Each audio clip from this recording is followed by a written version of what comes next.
Welcome back to the Constitutionals Podcast. I'm your host, Chad White. If you didn't know, this is the premier podcast for the website cpluscomedy.com. Like I just said, it's a website. Go there. Welcome back into a very special episode. This is episode 331. What is that? What's it on screen? Oh, it's a decimal point. 0.5. You like that? You like me being a little fun? Yeah, sometimes I like to have a little fun. Here we are. I don't know why I'm talking like this. Here we are. We're having a wonderful conversation today with the great Andy Woodhull. He's a comedian from the great state of Indianapolis. Today, we're talking to him about his 7th comedy album. It's called Beach Brain, and it comes out March 28th. When am I recording this? The preamble to the interview. Have I already done the interview? I'll never tell. Yes. I've already done the interview. I did it today, in fact. But you don't know when this is recorded. Andy's a great guy. He's very funny. And I watched, in order to prepare for the interview, I watched some of his comedy, as I typically do. I've never not seen something. And if I do, and if I have not, well, I have not seen something. But if I do, I mention it. I say, hey, look, I didn't see it. They didn't send me a link. But thankfully, Andy had a lot of great material already out there on YouTube. In fact, I believe when Beach Brain drops, you'll be able to stream it live. Not live, excuse me. You'll be able to stream it on his YouTube. But if you're a person who just wants to listen to your comedy, you can find Beach Brain wherever your comedy albums are streamed. Spotify, the rest. I don't even have Spotify. I have YouTube Music. Does YouTube Music have comedy specials? Let me see. I'm going to go to you. I'm picking up my phone, and I'm going to type in a comedian that I know. Yes, they do have comedy specials. Probably because it's tied to YouTube. I also see videos on here and albums. Cool. Interesting. Well, that's an interesting thing that I just found out about YouTube Music. Andy is a great comedian, as I mentioned before. You can watch his other specials on his YouTube platform. He's been doing comedy since 2003. And every single one of his specials shows a different side. Like, you see this guy grow over the course, and I mentioned this, between a certain set of specials, between his divorce. I don't know why I'm being coy. He's had divorce. He's grown a beard and all those things. Divorce, beard, same level. And what's curious is that at one point he performed, and he'll explain this in the interview. He performed for the Dry Bar, which is I believe, Utah-based comedy circuit. And they have a YouTube channel with a lot of great comedians doing what can be considered clean comedy. I don't know if we'll necessarily put that. It is true. Like, there's no cursing or suggestive things about that, like things of that nature. But clean comedy, at some point there's a connotation to it, like it's that's comedy for children. But no, I think there's a lot of great comics who skew clean, and Andy's one of those. And as I mentioned in the interview, Mike Birbiglia is one of those guys who skews clean, and it works. Even if there are suggestive things, there's still there's ways that comedy can be different. Why am I being defensive about this?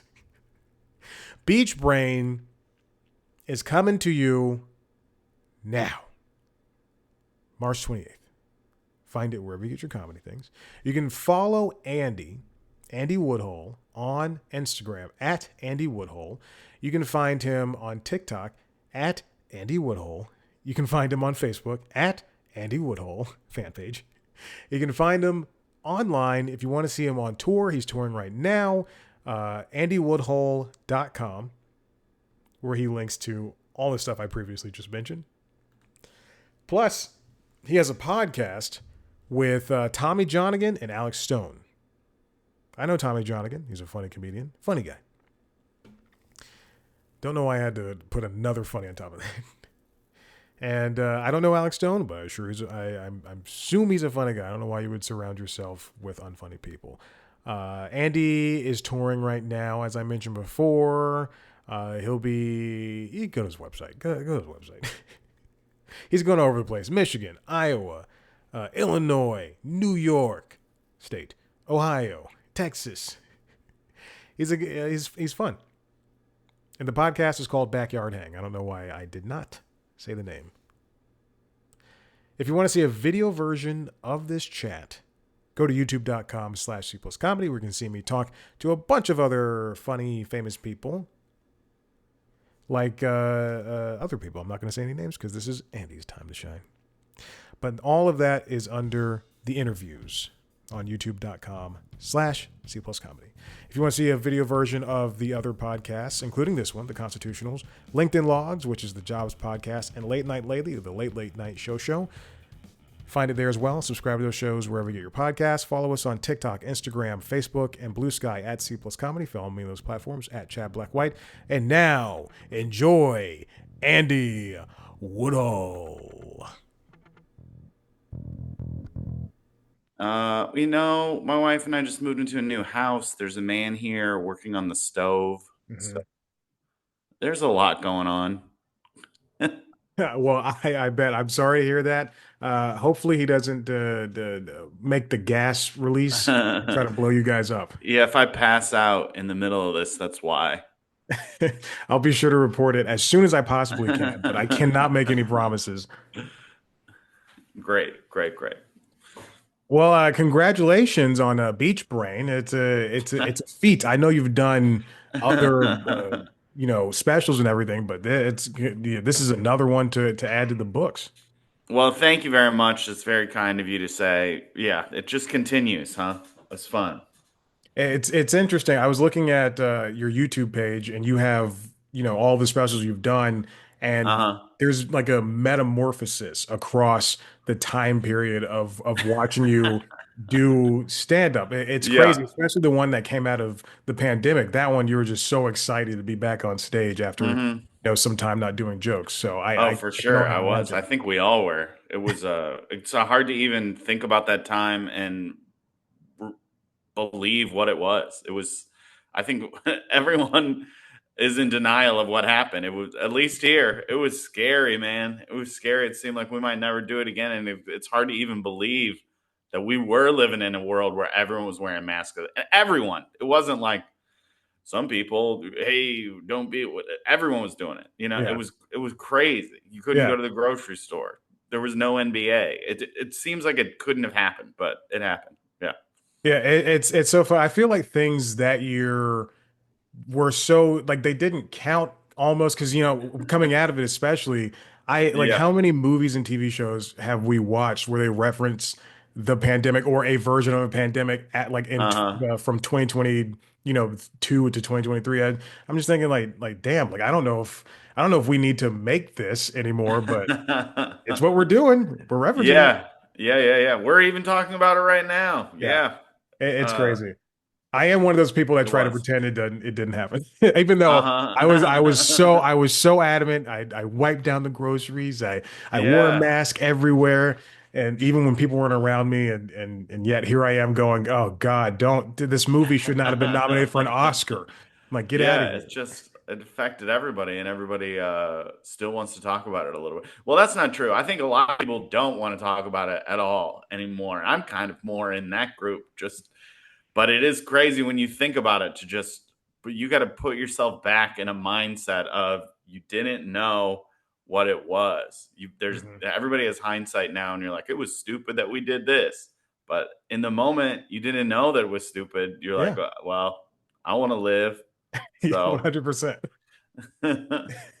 Oh my gosh. Well, that now that you got out of that, how did your comedy change, after going through all of that? Because I noticed that even still, I was looking at your Conan set and the Comedy Central set you Hmm. did, and you look like a different person, but your comedy is still the Well, same. It's wild. you know what affected me more than the pandemic was divorce. Yeah. So I think that's where the big change in how I look, if you go through the different sets that I have online, I was always clean shaven. I'm like, I shave clean, this is how I look. And then post divorce, I let a beard grow out, and then women were like, "You look great, leave it." And I mean, that's all I needed to hear. Yeah, So yeah, I yeah. kept it, and then the woman that's now my wife, my hair's long, pandemic related still, because you couldn't get a haircut, so it got long, and the woman I'm with now is like, keep it. That's all I needed to hear. So it's just, it wasn't any like I'm gonna look different coming out of this. It's just there's videos of me online from 20 years of my life, and I look different now than I did then. I'm older and hairier and fatter. I mean, it just happens. Well, you don't look fatter. I can definitely see the hairier part. How do you take care of your hair? Do you condition it? What's going on with it? I gotta know. I I have don't to know. condition it that much because it's very fine, so every once in a while I'll condition it, but if I put conditioner in it, it's very nice and soft and feels good to the touch, but it also flops right in my eyes. So it needs a little bit of that like natural oil in it or Mhm. product so it doesn't just go in my face. Are you a guy who wears a hair, like, not a hairband, with a headband, or like ties it back? Do you have that capability? No, no, never. I mean, I got some comics I play pickleball with out here, and I'll wear a hat or a headband for that. Sometimes, if I forgot my hat, I have some Mhm. headbands that I bought for like a Halloween costume once that I still wear if I'm doing something active and need the hair out of my face, but What not was the often. costume? I think it was just like a Royal Tenenbaums. I had like a tracksuit. I had the Okay. headband like Luke Wilson, Yeah. I match thought, the I thought you were gonna match say the hair and beard. Yeah. that it'd be so weird if it was like a tiara, like just like a tiara headband, just like. No, just like a regular sweatband. Yeah, I get it. I understand. How did you get involved with Nate Bargatze and Nate Land and all that? Well, I mean, I wish it was like a cool story where I don't know anything other than what it was. I got an email from my agent one time that was like, "Do you want to do this Nate Land set? They're producing short sets." And one thing that I guess changed my comedy in the pandemic is I've always been cleanish. I've always been Mhm. cleanish. I'll have like a sex joke here and there, but you'll watch my older stuff. You're like, that's pretty cleanish. And then I did this one dry bar special before my divorce. It was in like 2017, I think I recorded it. And then they put it on YouTube in December, I think, Okay. of 2019, right before the pandemic. And that set did so well, so much better than anything I've ever done. I gained followers, I gained fans, and I kind of had like, this is what people need, like, want from me. And it's Mhm. just a small adjustment to not saying the F word a couple Right. times. And so it's not like it was this huge adjustment. So that the biggest change was I wanted to keep those fans. So the specials I've done since the pandemic have all been no cursing, Mm. cleanish, mostly cleanish. So there's still a couple. They're for adults still. Yeah. What I would like to say, what I would, the compliment I would love to get from people is it was clean and I loved it. But other people would say I didn't even notice it was clean. You know what I mean? Yeah. Like Yeah. Yeah. I don't want to do like branded clean comedy, but I do like that I don't have to build myself up when my parents are going to come to the show to be like, you're an adult, you can say this. You know what I mean? Because my I parents totally will get it. come, and at times in my set over the years, I've had pretty dirty jokes, and I always said to myself, I'm not changing anything because my mom and dad are here. If I'm too embarrassed to say it in front of them, I shouldn't be saying it. But I did have like moments of like, all right, this one's pretty dirty, so I would psych myself up and tell myself that story of if you shouldn't be saying it at all if you want to say it in front of your mom. So, but now I don't have to worry about that at all anymore. That's a great muscle and skill to learn. I think for, any comedian, whether you're playing dry bar or corporate or going on stage in front of Madison Square Garden, I think that, Sure. to be a wordsmith, as no one has said about comedians, the douchiest thing I could possibly say. You like you're you're put a challenge to yourself, and you're right. Like that speed bump of, hey, look, if I can't say, if I'm embarrassed about saying it in front of my mom, then something's Yeah. gotta give. I think that works for you, and you're right. I didn't even notice that you were clean until I saw the dry bar on the YouTube on YouTube. I was like, oh, well, I know dry bar. I know Well, those thank you comedians for have the to work so compliment that hard. I just said I like to receive. Hey, no, no, no, no, no. I wasn't paying attention. Um, no, it's really good. What was a dry bar like? Where did you shoot it? Like what was that process? Was it Well, any they shoot different than a it regular in thing? yeah, they shoot it in Provo, Utah. It was so great. It was just this like when I booked it, it was like, hey, will you do this show? It was not. It was, I think, the second season. There's they call them seasons, but they're just Okay. coming out constantly. So it was only the second kind of batch of comedians, and a friend of mine, one of the best comedians you're ever going to see, the guy that I say is the best non-famous comedian, Kevin Bozeman.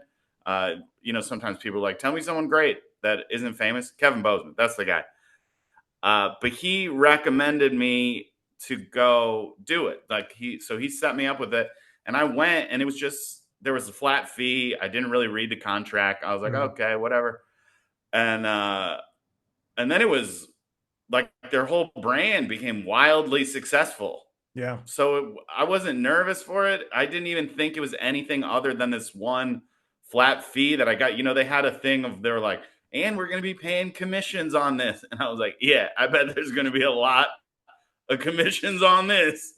But then their whole thing became wildly successful, and it's a thing that just people know about now. And fans of stand up on the internet love it. And I think Mhm. stand up got a lot more fans because of it. Right. Yeah. It's when people, originally think that stand up has to be like one vulgar thing. And I think that there are Hmm. comedians in the like you in the main sphere, like Mike Birbiglia and Pete Holmes, who can dance Hmm. around these topics, or dance around darker or dirtier topics, or just go Yeah. straight into them. And yeah, it's really working for you. But I also watched the a little bit of For the sure. And it's nothing that I invented, by the yeah. way. I mean, before I started stand up, I loved the show Seinfeld. And the show Seinfeld, better than so many things, I mean, Mhm. it's the thing that influenced me a lot. I mean, they have that one episode about jerking off, and they never say it, the Yeah, whole thing. the So it's not a context. new thing. It's always been there. And I do think it's a little bit, sometimes it's funny to be blunt with it, but I do think it's funny to kind of end around it and try to say a dirty joke in a clean way. It's something that I like in comedy a lot. Yeah, like how many like I don't know if you're an adult like me, but I don't know if you watch cartoons. Adventure Time is a very adult Sure, sure, show sure. that does Yeah. things in Steven Universe, things along that nature. Uh huh. Yeah. Yeah. There's lots of people are doing it. It's fun. It's fun, It's yeah. sillier. It's yeah. I like it. But what led you to do the uncut, unedited version of one of your other specials? It's crazy to watch that and like see you. I messed up. I gotta start over. I'm so sorry about the editing, you know. Yeah, yeah. Well, what led me to do it is a bit of again, I wish it was like I have this artistic vision. I thought it would be cool, but really it's a lot of work to edit stuff. It's Yeah. a lot of work to edit it. And also that I'm not someone that has been putting out things and streamers are fighting over who's releasing it and you're getting $1 million up front. I'm making things with small comedy record labels that aren't Mhm. necessarily being made to be released as specials. So the very first one, this one called Live from Elkhart, is right after my divorce, which was like the most cathartic and difficult hour of stand-up comedy to write because always been telling jokes about my life, and in that period of my life, doing the jokes that I had been doing about being married and being a stepdad just became like so fake feeling, and Mm, a lot of the joy came out of them. Not that I stopped liking being a step parent, but I was divorced, so it wasn't really there wasn't like the truth that was in it that I think makes my I think that's something in my comedy people enjoy. It's what I like about my comedy is the truth in it. So that was like the only time where I had to basically throw everything out and start over from scratch because the choices are like, do this joke in a past tense. And if you do a joke about your ex wife in the past tense, it frames it in a way where it's a bigger fight than you mean it to be. You know, mm, you do a joke about a disagreement you have with your wife, and everyone's like, I had a disagreement with my wife. But if you do it in the framework of, and now we're divorced, then I think everyone's in a place of, is this why they got a divorce? It's right. just, it frames the whole set in weird things. So it was impossible to me to do it in past tense. So I just had to, as fast as I could, write a new hour. And then I thought, what better place to record it than the town I grew up in, Elkhart, Indiana. So we did an album, and I did it, and there was video shot of the recording of the album, much like we just did with Beach Brain. There's just Mm, video of the thing. There's no director. There's no nothing. It's just video of the thing. What you watch on Beach Brain, same as what you watch from live from Elkhart, is that's what it's like to see me in a club. That's what it's like. That's 100%. There's mistakes. I make lots of them because it was a recording. I did a couple. Let's do that line over because I knew from the Elkhart one we only had one shot at it. There was just one show oh and wow. that was going to be it. So I was redoing stuff on that, and it, people watch the thing and they're like, that was my favorite part. So after I did that, and people responded to it in a way of, I like that you left the mistakes in. It Yeah. feels cool. It feels unpolished. That's when I was putting this one out. And I was thinking, should I pay thousands of dollars to get someone to direct? Should I pay thousands of dollars to get someone to edit this together into something that looks like a special that you would see on Netflix? Or should I just let it be what YouTube maybe started as and can be, of just like this raw window into what it would be like to see me in a club? So there's an edited version of this set if you want to listen to it. It's released on a comedy record label, Blonde Medicine, and it's great. All the mistakes are taken out. It's still pretty close to the thing, but there's definitely some moments in the uncut one that I'm putting on YouTube that aren't in the recorded one. And so I think it's just something special for people that like my stand up in a different way to Mm, see it. yeah. And I think And it also works. incredibly cheaper. Yeah. Oh, yes. I think that's the most important part. You have to get the most return. I think it works for someone like you, Yeah. though. You know, it's like there's so many comedians getting paid hundreds of millions of dollars, overpaid Yeah. for recording comedy. And then there's people like you who just say, I'm gonna shoot it, whether they get it edited or not, directed or Uh not, huh. and put it out on YouTube. I think there's something smart about that because if we look at how movies are made today, there's giant Mm-hmm. blockbusters, and then there's also small independent films that also get recognized, not in the same way monetarily, but at least in the same way critically, Yeah. you know, and For you sure. and that's what works for people like you in the long run.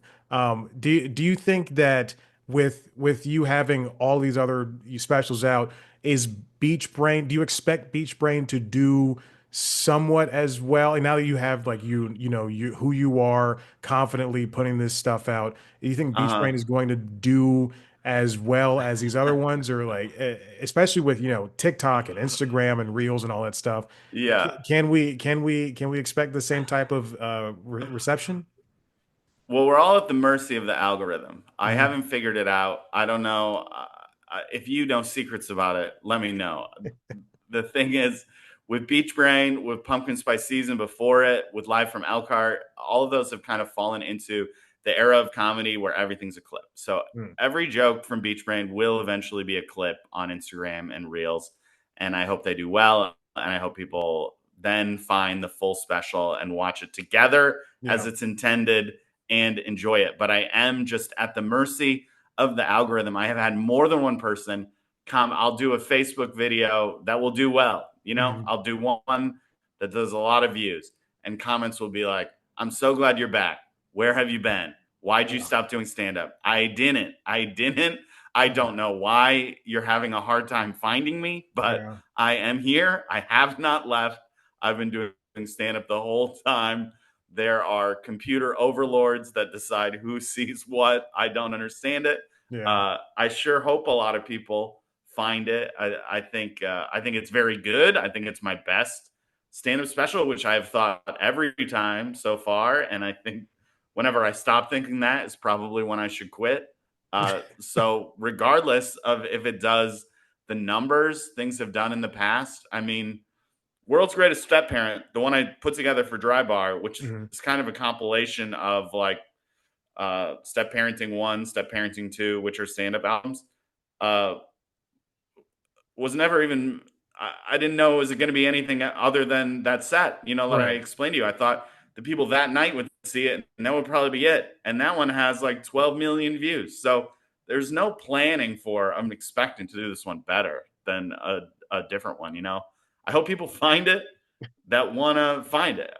Yeah. It's a frustrating thing as a comedian, as any type of artist, I'd imagine, to be able to win over someone that has become your fan. 12 million people, 12 million views at least, Yeah. saw that one special. And then the ones I've put out since then are in the like 100 or 200,000 range. So there are people that like that probably would like my new stuff too, but Yeah. just haven't found it. I don't know why not. It's pretty easy to Mhm. find people on the internet. You don't have to be a detective. You don't even have to spell my name right and you're going to find it. If you get close to Andy Woodhull comedian, you're going to find my stuff. Yeah. So it blows my mind that some people, I mean, dozens of people, where have you been?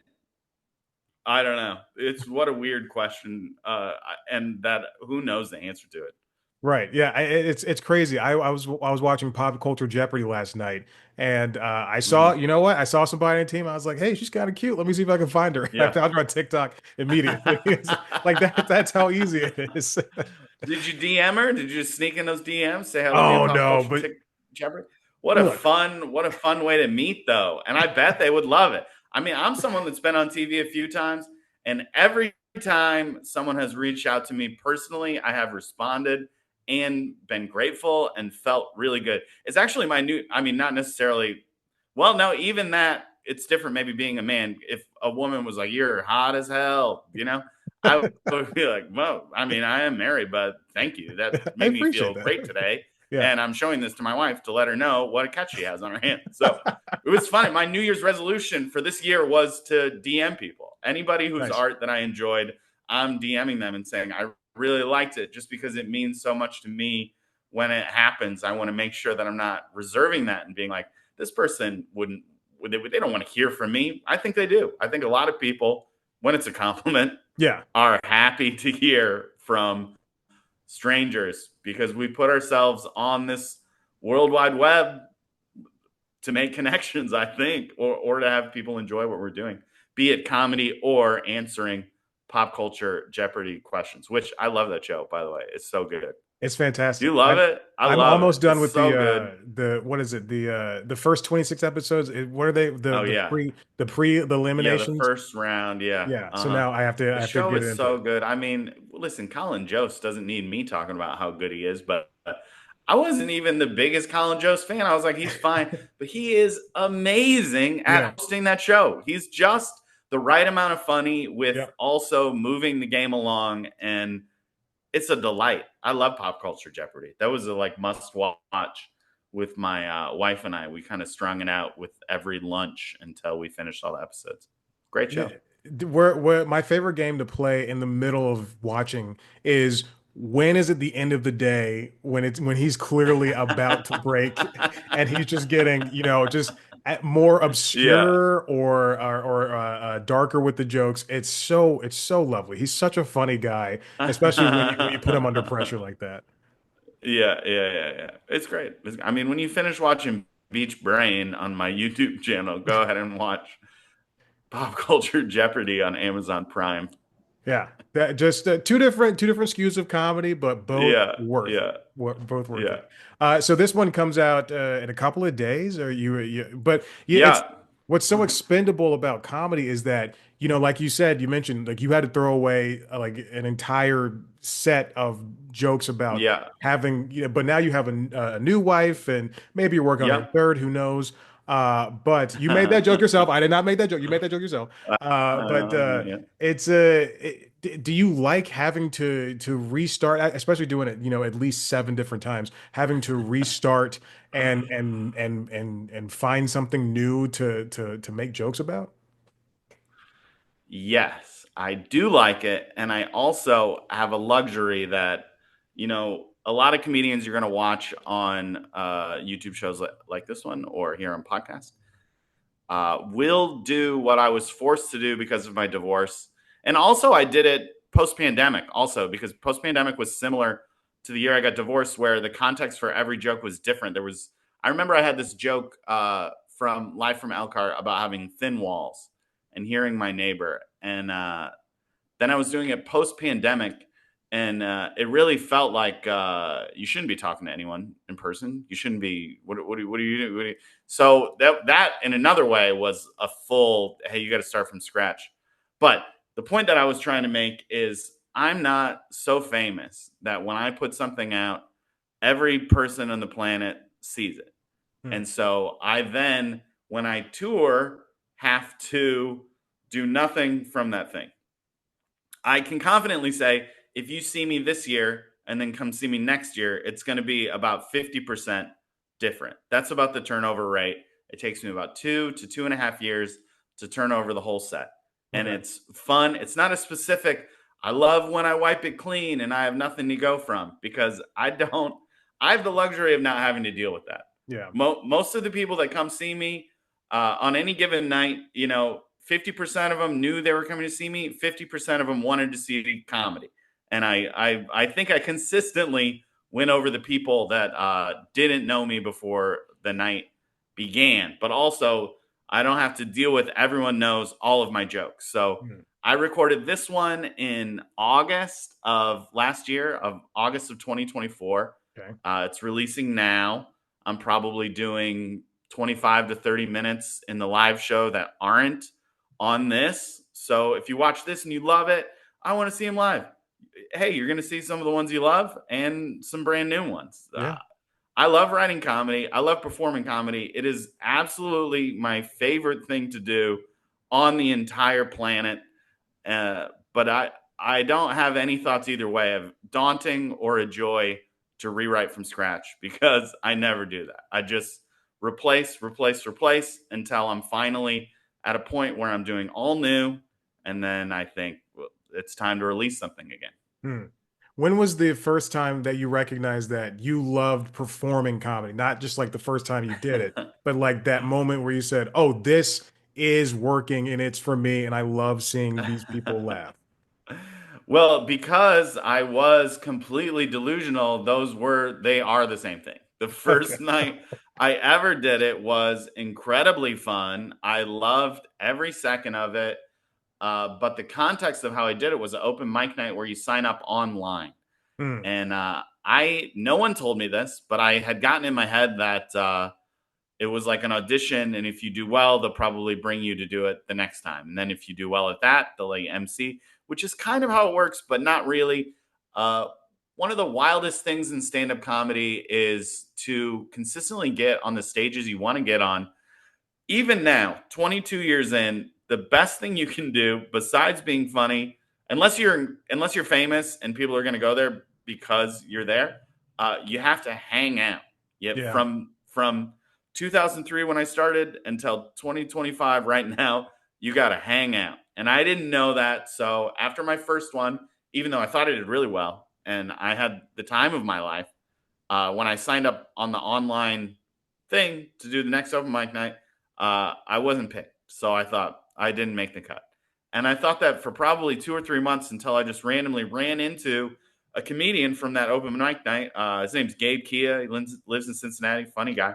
I ran into him and he explained the hangout thing to me. And then that was the moment where I kind of understood how comedy worked. I Mm. knew that there were comedians. I thought all the comedians were everyone you see on Comedy Central. There's like 15 of them. That's all of them, Right. and Yeah. they got picked because they were the best. But there's this whole other world of comedy that everyone knows about now because comedy is bigger than ever, and podcasts and YouTube shows.